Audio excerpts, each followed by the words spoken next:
Mean राशि जिनके स्वामी बृहस्पति होते हैं और मीन राशि के तहत पैदा हुए लोग आमतौर पर बहुत संवेदनशील और दयालु होते हैं।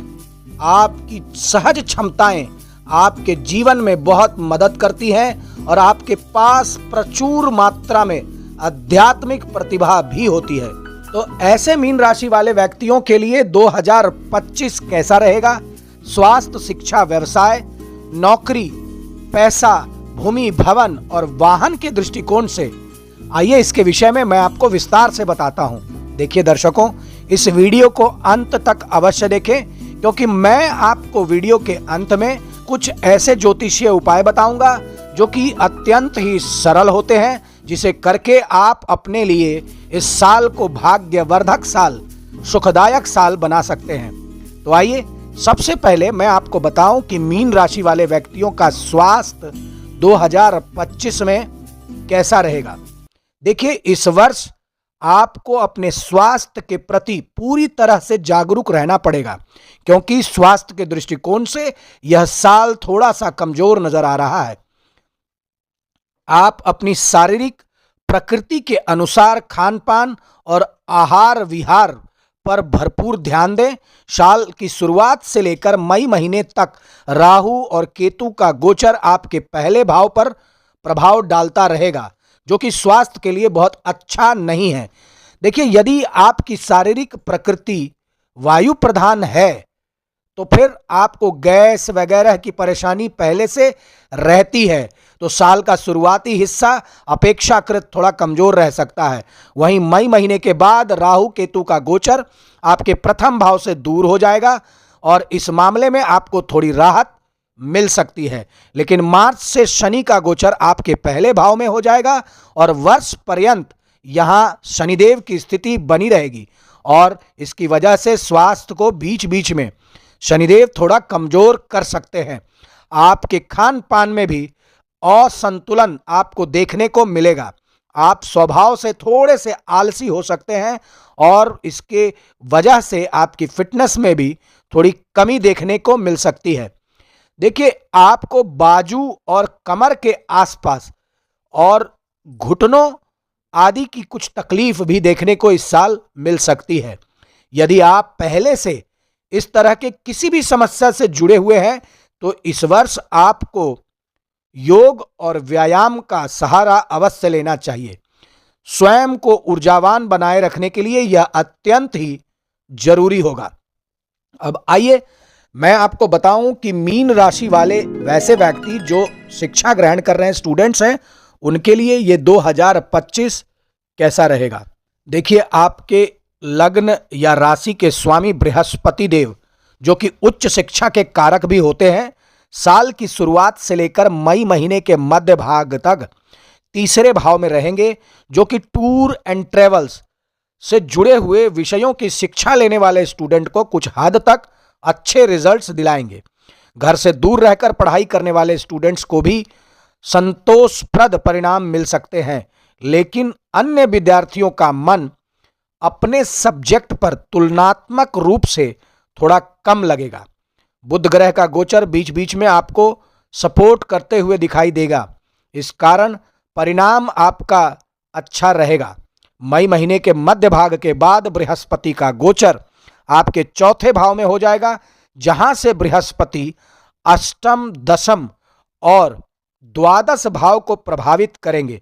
ऐसी स्थिति में शोध के विद्यार्थी, जो रिसर्च करने वाले स्टूडेंट्स हैं, उनको बृहस्पति अच्छे परिणाम दे सकता है। देखिए, व्यावसायिक शिक्षा अगर प्राप्त करने वाले विद्यार्थी हैं तो आपको भी अच्छे परिणाम की प्राप्ति होगी। घर से दूर रहकर या फिर विदेश में रहकर पढ़ाई करने वाले विद्यार्थी भी अच्छे परिणाम की कामना कर सकते हैं और उन्हें अच्छे परिणाम की प्राप्ति भी होगी। देखिए, जो अन्य विद्यार्थी हैं वे बुध और बृहस्पति के संयुक्त प्रभाव से एवरेज या एवरेज से थोड़ा बेहतर परिणाम प्राप्त कर सकते हैं। देखिए, आपके लग्न भाव पर राहु और केतु और शनि के प्रभाव को देखते हुए मैं यह कहना चाहूंगा कि शिक्षा के दृष्टिकोण से यह साल आपको मिले जुले परिणाम दे सकता है। खूब मेहनत करने की स्थिति में परिणाम देखिए आपको बेहतर मिलेगा। वहीं अगर आप लापरवाही करते हैं तो परिणाम आपका कमजोर रहेगा। तो इसलिए स्वास्थ्य का ध्यान रखें, सब्जेक्ट पर फोकस बनाए रखें और खूब मेहनत करें। आपको संतोषप्रद परिणाम मिलने की गारंटी है। अब आइए मैं आपको बताऊं कि मीन राशि वाले व्यक्तियों के लिए व्यापार की दृष्टिकोण से, व्यवसाय के दृष्टिकोण से कैसा रहने वाला है। देखिए आपके सप्तम भाव के स्वामी और व्यापार के कारक माने जाने वाले बुध आपको यथासंभव अनुकूल परिणाम देंगे। साल के अधिकांश समय में बुधदेव आपके फेवर में रहेंगे, लेकिन दसम भाव के स्वामी बृहस्पति के गोचर इस वर्ष आपको अच्छा नहीं फल देंगे।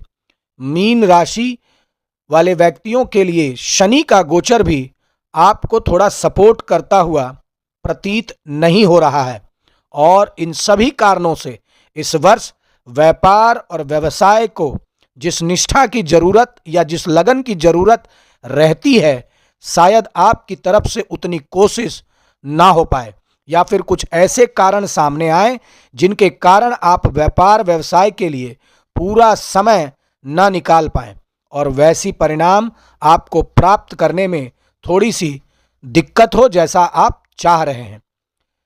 देखिए मई महीने के मध्य भाग के बाद बृहस्पति दसम भाव को देखेंगे, जो कि आपकी मेहनत के अनुरूप आपके व्यापार व्यवसाय को तरक्की दिलाएंगे। लेकिन अगर कुल मिला के देखा जाए तो यह साल एवरेज ही रहने वाला है। अब आइए मैं आपको बताऊं, यदि आप नौकरी करते हैं तो फिर आपके लिए 2025 क्या कुछ खास लेकर आ रहा है। देखिए मीन राशि वाले व्यक्तियों के छठे भाव के स्वामी ग्रह सूर्य पूरे साल में 4 से 5 महीने आपकी फेवर में रहेंगे। वहीं मई के बाद छठे भाव में केतु का गोचर भी आपकी नौकरी में आपका समर्थन करेंगे। साल के पहले हिस्से में नौकरी को लेकर थोड़ा सा असंतोष आपको रह सकता है, लेकिन साल का दूसरा हिस्सा नौकरी के दृष्टिकोण से अच्छा रहेगा। हालांकि कार्यालय का माहौल, कार्यक्षेत्र का माहौल थोड़ा सा बिगड़ा रहेगा। इंटरनल पॉलिटिक्स बीच बीच में आपको थोड़ा परेशान करेगा। देखिए सहकर्मी का बर्ताव अजीबोगरीब रह सकता है और इनके बावजूद धैर्यपूर्वक आप काम करते रहें और ऐसा करने में आपकी मदद देवगुरु बृहस्पति करेंगे और आपको मई के मध्य के बाद अच्छे परिणाम मिलने शुरू हो जाएंगे। अब आइए मैं आपको बताऊं कि आर्थिक दृष्टिकोण से मीन राशि वालों के लिए 2025 कैसा रहेगा। देखिए आर्थिक मामलों में ये साल थोड़ा मिला जुला रह सकता है। धन भाव के स्वामी मंगल साल के कुछ महीनों में आर्थिक मामलों में आपका पूरा सपोर्ट करेंगे। वहीं साल की शुरुआत से लेकर मार्च के महीने तक लाभ भाव के स्वामी द्वादश भाव में रहेंगे, जो कि आर्थिक मामले के लिए अच्छी स्थिति नहीं है। मार्च के बाद लाभ भाव के स्वामी पहले भाव में आ जाएंगे, जो तुलनात्मक रूप से बेहतर स्थिति कही जाएगी। लाभ भाव के स्वामी का पहले भाव में जाना लाभ और आपसे एक अच्छा कनेक्शन माना जाएगा, यानी आमदनी के स्रोत में इजाफा होगा या इंक्रीमेंट इत्यादि देखने को मिल सकता है, जिसके चलते आप आर्थिक मामलों में कुछ मजबूती का अनुभव करेंगे। लेकिन शनि के गोचर को पहले भाव में अच्छा नहीं माना जाता है, यानी कि बहुत अच्छे परिणाम नहीं देते हैं शनिदेव। फिर भी अगर तुलनात्मक रूप से देखा जाए तो बेहतर रहेगा। धन के कारक बृहस्पति साल की शुरुआत से लेकर मई महीने के मध्य भाग तक नवम दृष्टि से लाभ भाव को देखेंगे। हालांकि लाभ भाव में मकर राशि रहेंगी और मकर राशि के साथ बृहस्पति का संबंध अच्छा नहीं होता। फिर भी देवगुरु की दृष्टि तो देवगुरु की दृष्टि है और ऐसी दृष्टि फायदा जरूर करवाएगी।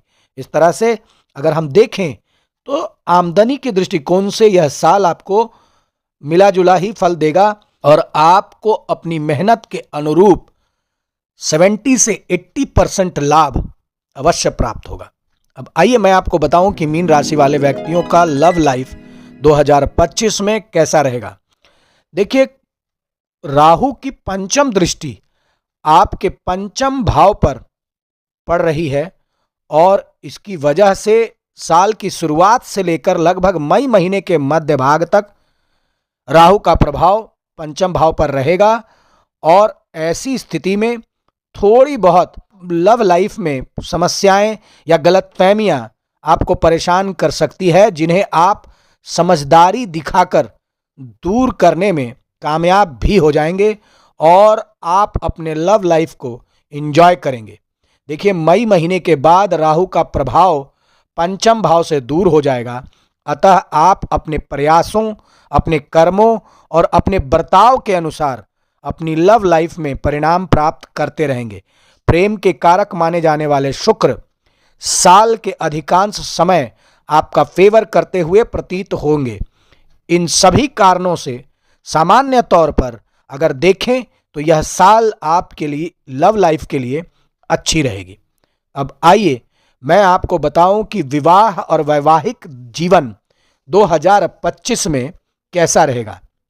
देखिए, यदि आप मीन राशि के हैं और आपकी उम्र विवाह की हो चुकी है और आप विवाह की कोशिश भी कर रहे हैं, तो फिर यह साल आपके लिए कुछ एक्स्ट्रा कोशिश करवाएगा, तभी आपको इसका अनुकूल परिणाम देखने को मिलेगा।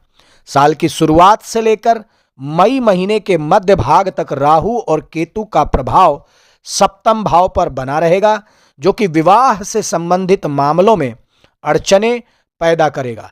हालांकि इस अवधि में एक अच्छी बात यह रहेगी कि बृहस्पति की पंचम दृष्टि आपके सप्तम भाव पर पड़ेगी, जो कि विवाह करने की अवसर भी आपको देंगे। यानी एक तरफ राहु केतु विवाह के योग को कमजोर करने की कोशिश कर रहे हैं, वहीं देवगुरु बृहस्पति विवाह के योग को मजबूत करने की कोशिश करेंगे। तो विवाह से संबंधित मामलों में बृहस्पति की हमेशा ज्यादा चलती है और विवाह के योग येन केन प्रकारेण बन ही जाएंगे। ऐसे में लगातार अगर आप कोशिश करते रहते हैं तो विवाह आपका अवश्य हो जाएगा। देखिए, साल का पहला हिस्सा विवाह से संबंधित मामलों के लिए कठिनाई भरा रहेगा, किंतु अनुकूल परिणाम देने का भी काम करेगा। और बाद का जो समय है वो विवाह से संबंधित मामलों में बहुत अधिक सपोर्ट आपका नहीं करेगा। अब वहीं अगर हम वैवाहिक जीवन की बात करें, यानी कि अगर आपका विवाह हो रखा है, तो फिर आपके लिए यह साल कैसा रहेगा, तो इस मामले में इस वर्ष आपको बहुत ही सावधानी पूर्वक निर्वाह करने की जरूरत पड़ेगी।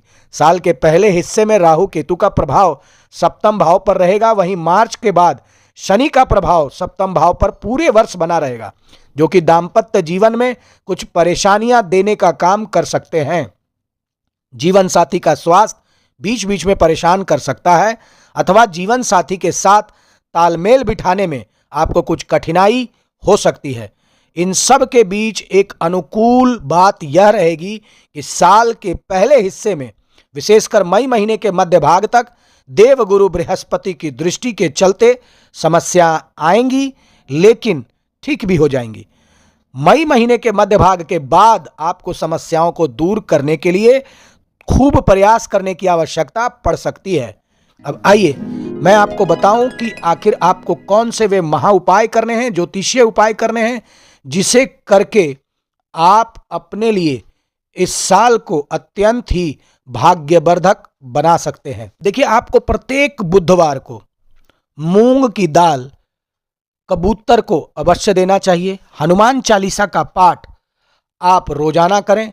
सूर्य भगवान को जल अवश्य चढ़ाएं और प्रत्येक महीने एक बार जो जटा वाले सूखे नारियल होते हैं उसे बहते हुए पानी में अवश्य बहाएं और नॉनवेज, मांस, मदिरा इत्यादि से थोड़ी दूरी बनाए रखें।